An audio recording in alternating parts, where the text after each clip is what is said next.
MS Now legal affairs reporter Fallon Gallagher is there live outside that New York City courthouse where Maduro will appear. And also with us, our White House reporter Laura Barron-Lopez, former assistant to the Secretary of Defense for Public Affairs, Chris Marr, and former New York Assistant Attorney General Adam Pollock.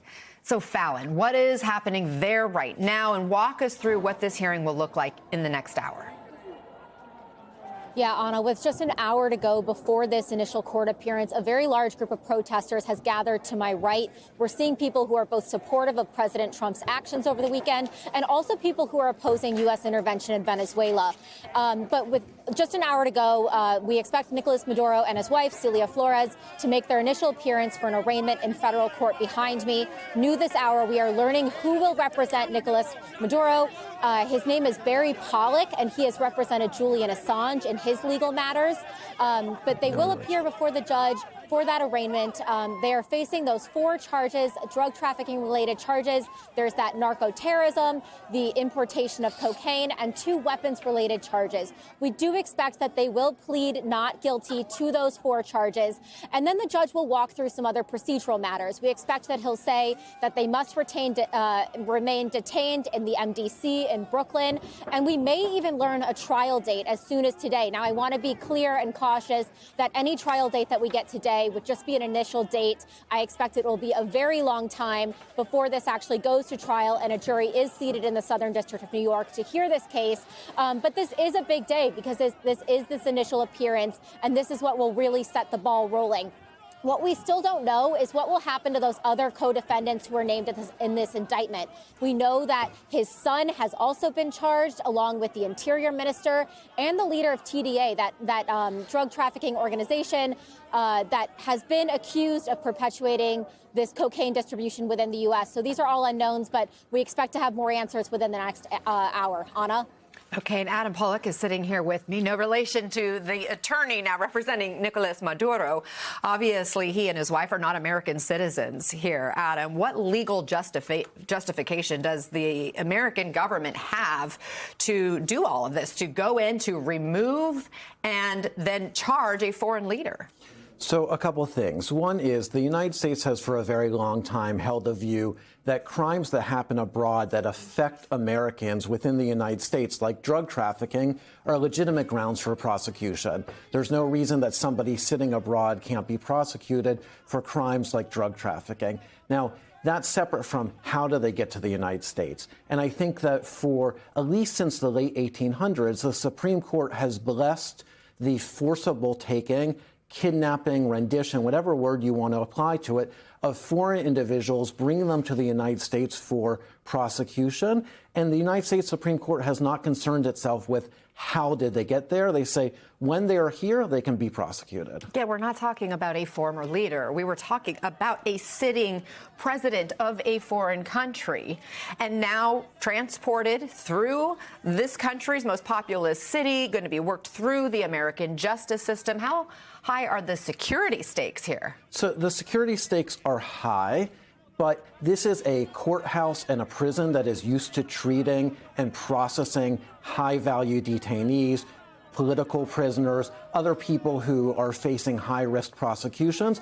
They're used to that. I think the other issue that you're raising is it lawful to take a former or current head of state out of their country and bring them to the United States for prosecution? You can be sure that that is an argument that Maduro's defense lawyers will be making. They will say that it is illegal to prosecute a current sitting head of state. And you can be sure that the Trump administration will argue that he is an illegitimate head of state, that he lost the elections, and they've never properly recognized him as president. Laura, what is President Trump saying now about next steps for what running Venezuela could look like?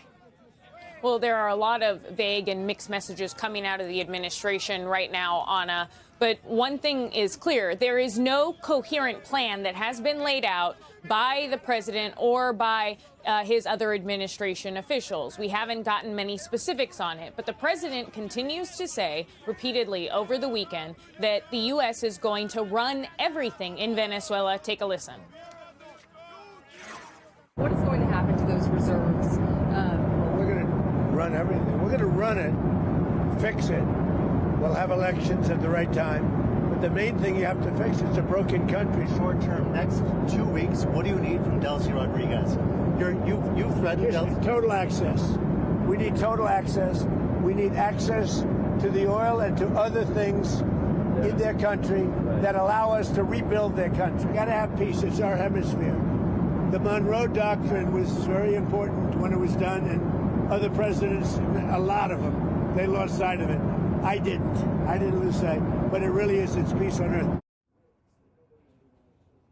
But again, Anna, when the president has been asked repeatedly, what does this mean for American troops? He doesn't give specific details. He was asked whether or not troops were going to be required to help run the Venezuelan country, and instead he talked about solidifying and gaining control of those oil resources, and that potentially troops could be used in that way. When he was asked just yesterday whether or not he's demanded Delcy Rodriguez allow opposition leaders back into the country, he again was talking about those oil resources. So that is the very clear focus for the president right now, which is getting American companies in there and getting control of these oil reserves, potentially even more than a true regime change, because of the fact that the Maduro regime is still in charge. And just to put a fine point on the contradictions, Anna, the president and Vice President J.D. Vance have repeatedly tried to say that this is still a part of their America First policy, this regime change and gaining of oil reserves and running Venezuela.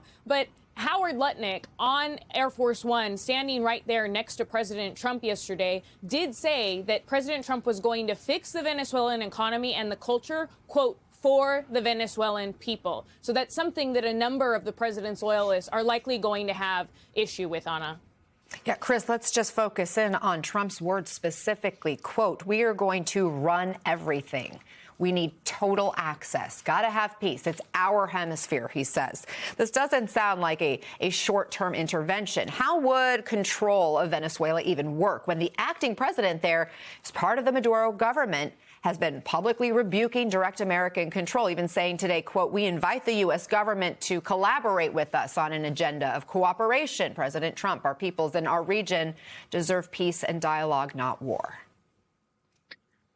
Yeah, it's a great question. And I think Laura hit on some of the complicating factors and the reality that this administration has no idea how they're actually going to run it. You could even tell when President Trump was initially asked on the plane, and he sort of played coy because he sort of had this sense that people might not like the answer, that we're going to, quote, run everything. Does that mean boots on the ground? Are we just going to pressure the vice president, now potential president, to just obey Donald Trump? What is the reality of what running it and fixing it means? I think it's also important to understand what that message sounds like to citizens of this country, the United States of America, who have been waiting for this president to step up and fix our own economy and get our own country back up and running again. So I think he's really stepped in it without understanding what that next step is supposed to look like. Adam, can the U.S. legally run another country? What does international law say? I think two things to think about. One is, from an international law perspective, there's no mandate to step in and run another country unless, for example, there was a UN resolution granting that. We wouldn't expect to see that here. Probably more importantly, you would need a congressional appropriation from the U.S. perspective. Where's the money going to come from? Where's the manpower going to come from? We did see this in 2003 with Iraq, that the U.S.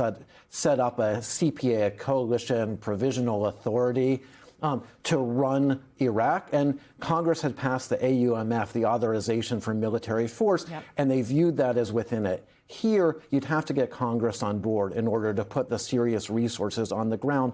Practically speaking, it would take a lot. And right now, Congress is not on board. They didn't go to Congress. They didn't brief them. They didn't get approval ahead of this operation.